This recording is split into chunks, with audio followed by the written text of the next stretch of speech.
everybody. I'm out in my garden and I am in my front garden, so you're gonna hear some cars go by.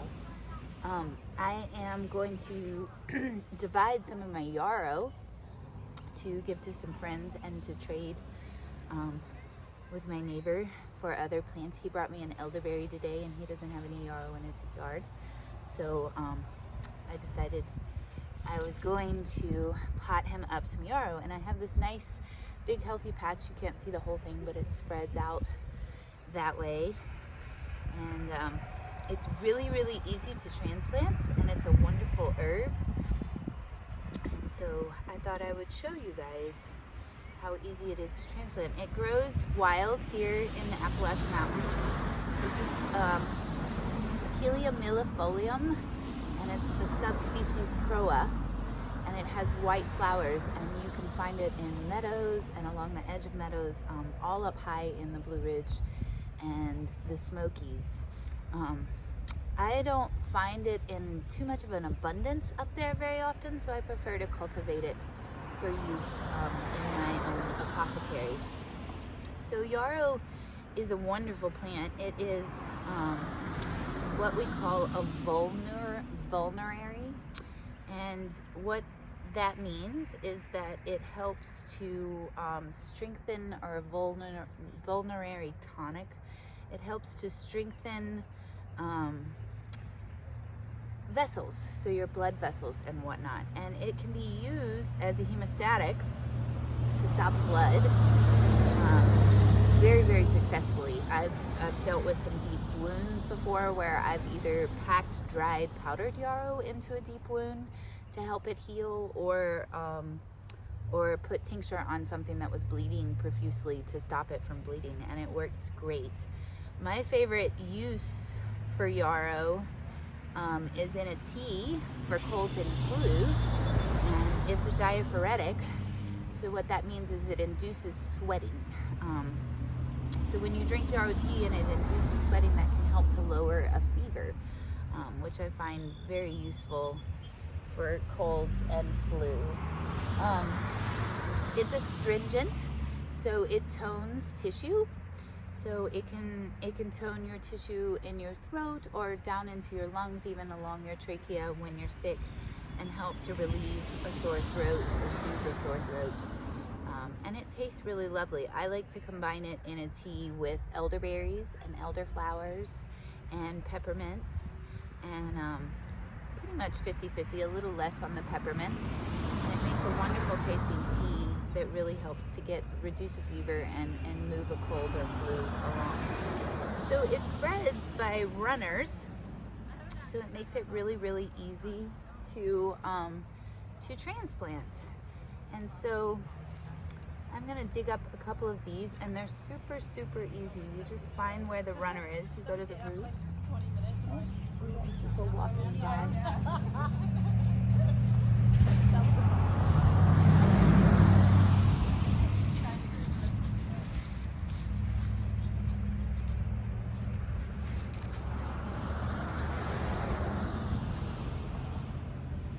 I'm gonna let those people walk by first.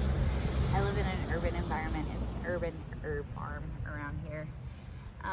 So it spreads, you can't really see right here, but it spreads by runner. And so I find where that runner goes into the ground, and I just go down deep and I pull up some of that runner and I just break it off, and you'll see there's roots already on this runner. And then I will just take a little 4-inch cup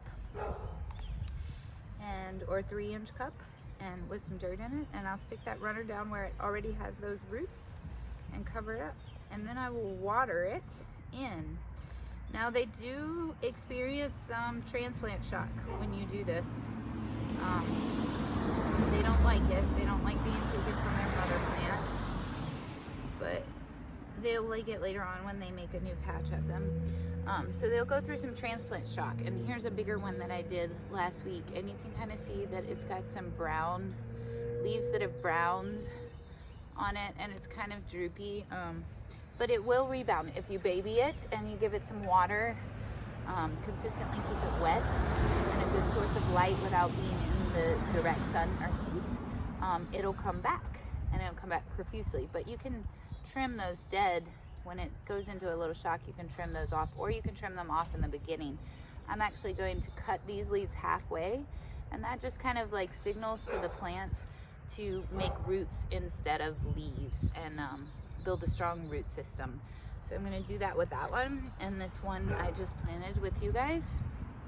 I'm going to chop off those longer branches and leave it like that, and that'll help it to root better. So I'm going to do like 3 or 4 of these.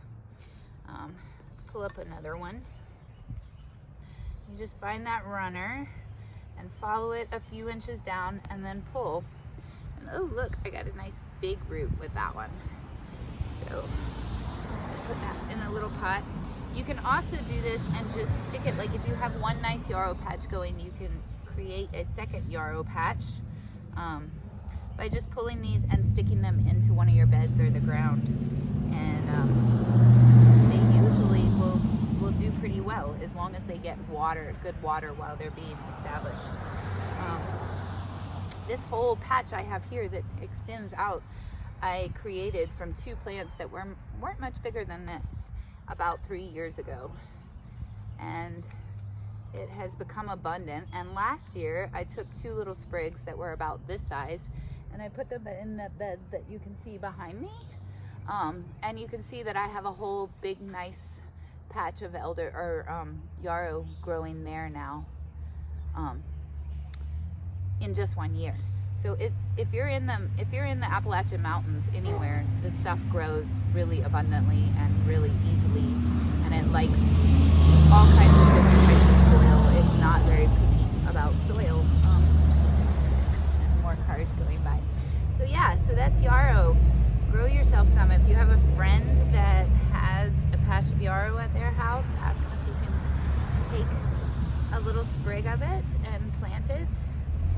And after a couple of years, you'll have a nice big bed of it. It feels wonderful when you rub your hands from it through it. It's called Achillea millefolium because of all these leaves. It's like it has a million or thousands of leaves, little tiny leaves. Let me show you. And it's really cool around here. It stays evergreen. It dies back some, but it stays evergreen in the winter, which I love to have something that stays green in the winter. But it's called Achillea millefolium for its thousands of leaves on there, little tiny leaves, and it's nice and soft. And it has a pretty pungent smell, kind of sweet, kind of sour, kind of soapy, sapidous. So I really love the smell of it. So yeah, that's yarrow. If you have a friend that has a patch, so you don't go out and steal any from the wild. Don't dig up shoots from the wild, leave it in the wild. But I'm sure you might have a friend who has yarrow in their garden, and you can take a couple sprigs from them and put it in some dirt and see how it grows, and then you'll have tea. The best time to harvest it for tea is when it's in full flower. But I'll take the leaves for tea any time of the year. I won't tincture it until it's flowered. I think the tincture is best if you use the flower and the whole plant. But for teas, I'll come out and pick a few sprigs if I don't have any dried left over from the year before, and make tea with just the leaves. So y'all have a good evening.